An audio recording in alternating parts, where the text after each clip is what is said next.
Embers Adrift is a brand new MMO about to launch on October 15th, 2022, and I've played it and have been following along with its development since it was originally called Saga of Lucimia. It is on sale at the time of this recording for early adopters for $30 US and is offering a price of $10 a month subscription if you hop in now. So before I begin, they are offering it at a lower cost than the typical box release, and Embers Adrift is trying to be the type of MMORPG that doesn't have a cash shop and relies on their subscription model to avoid the pitfalls that cash shop in an MMO causes. But is it worth the price, and should you invest your money and your time into it? Well, the answer is complicated, but let's jump into it. First of all, Embers Adrift is based on the old school classic MMORPG philosophy. Leveling takes longer, the death penalty hurts, and it relies on exploration and discovery as its main content. Also, it has been developed by an indie team, and although I really had a lot of fun playing it and really enjoyed my time, Embers Adrift definitely feels like an indie product. And I don't mean that to be mean, it's just that the performance has issues. It doesn't feel AAA. I really do wish they would have pushed the launch back until they got its two major issues resolved, which is performance and content. Embers Adrift will launch with some stuttering and frame loss, and they've done some advances to make it much better since I last played, but I also know that the majority of players will run out of content also fairly quickly. Does that mean that you shouldn't get it? Absolutely not. To enjoy Embers Adrift, you just have to go into it with the right expectations. It is a game still being worked on and developed, and even if they call it a launch, it actually isn't in a state that most would consider launch worthy. However, if you know that and you go in to enjoy some good old classic MMO fun and don't take it too seriously until they get some major features in the game, such as their advanced classes that will allow for magic to be in the game through their alchemy system, and if you can put up with some frame loss when there's a lot going on, and if you're okay with slower paced combat and there not being a ton of content to do and lacking in end game, and happy to support a small indie team as they build and flesh these things out, then there is a lot to enjoy in what they got. Last time I covered Embers Adrift, it was while it was in beta, and at that time for a pre-launch MMO, I loved it. Now with it launching only a few weeks later, I am concerned, but still optimistic. Perhaps the funding from launch will allow them to expand their team, and they can truly get all the features in that could give it a niche market of old school MMO fans. I will be playing it at launch and will obviously be giving my feedback right here on the channel if you're interested but not ready to throw the dollars at it just yet. But let's talk about what is great about Embers Adrift. It actually looks pretty good to me, especially when you can run it at high settings, which most of this was not because I was trying to stream, and like I said before, performance issues, I had to run it at potato mode, and that's with a really good rig. And the few zones they have are gorgeous, and there is a lot of potential for tons of additional quests they could add to the world. And there are points of interest littered throughout, and the size of the zones is excellent. I enjoyed the combat. I do enjoy a slower paced, more classical style, but the animations are still very placeholder and something that will stand out to most people immediately. We ran the first open public dungeon, and it was a ton of fun with a lot of surprises, and it's a sprawling dungeon that you would have to run for a long time to understand the layout and discover everything it has to offer. There is no GPS to point you where to go or hold your hand, and I appreciate the freedom I felt as soon as I logged in. Go kill some stuff, talk to people, look for quests, find a dungeon, go explore it, get some loot, get hurt, find a campfire, also known as an ember ring in this game, and rest up and heal your injuries, then get back out there and explore some more. That is the gameplay loop of Embers Adrift until you run out of content. New MMOs always have a certain magic to them as well, and Embers Adrift is no different. I think there is definitely enough value out of the deal they have to support their team and enjoy this world. Even if most people run out of content after a month or two, and I know that many will try it, not be able to put up the performance issues or run out of things to do and leave within those first 2 months, but perhaps they can hire up and get these issues resolved and add more content with the community. I'm really hoping the best for Embers Adrift in their launch, but I'm also certainly worried. The niche crowd they are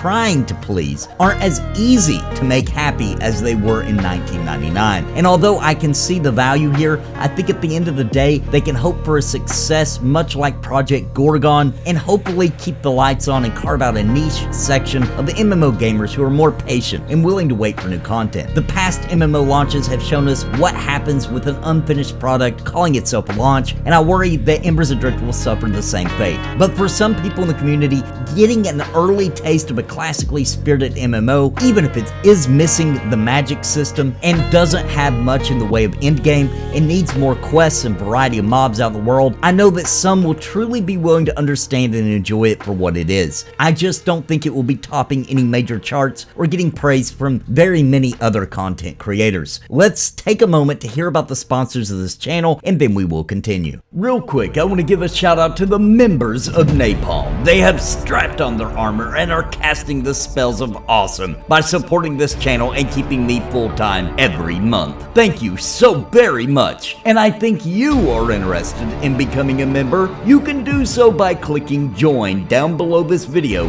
and pick a level that is right for you. And I would like to give a very special thank you to the Lords of Napalm, Bounty Code, Jared Woodhouse, Daimlos, Farthest Reach, Sparrow, Christopher Hensel, Random Rob, Kenneth Kramer, Rodney Mom, Zelik Lived, Vander, Galerain Moonsong, What's the Takeaway, and Trips.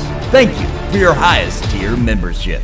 So here's the deal. If you're one of those people who's been telling me you would play Pantheon Rise of the Fallen even in an unfinished state as they develop and add more to the game, then Embers Adrift will certainly satiate you, because that is what you are getting. An MMO that isn't quite ready to call itself launch, but is launching anyway. The gameplay itself is a ton of fun if you enjoy old school MMOs, and the world is fun and enjoyable. There is crafting, there is harvesting, there are some quests, there's gear to be found, there's public dungeons, and the abilities, although once again, no magic yet, are fun and intuitive. I will say it again, I really hope the best for Embers Adrift and their team. They were very nice to me, and I will be playing and streaming and making content for the game. And if you'd like to join me, then come on in. Just remember the things I told you and come into Embers Adrift more in the state of mind that this is more like an early access, and I think you will enjoy it. For long followers of this channel, you likely enjoy old school MMO gameplay loops, and those are here. Make sure you have a decent rig or immediately lower your settings when you get in. Even at low settings shown in this video, it still looks good enough in my opinion. And to the team at Embers Adrift, Godspeed. And remember that performance and content are king in the MMO world for the fans as you continue to develop and flesh out this MMO. I hope you enjoyed the video. Please like and subscribe if you'd like to help support my YouTube journey. Please consider joining the channel or dropping me a super thanks. Until next time, my friends, God bless and happy gaming.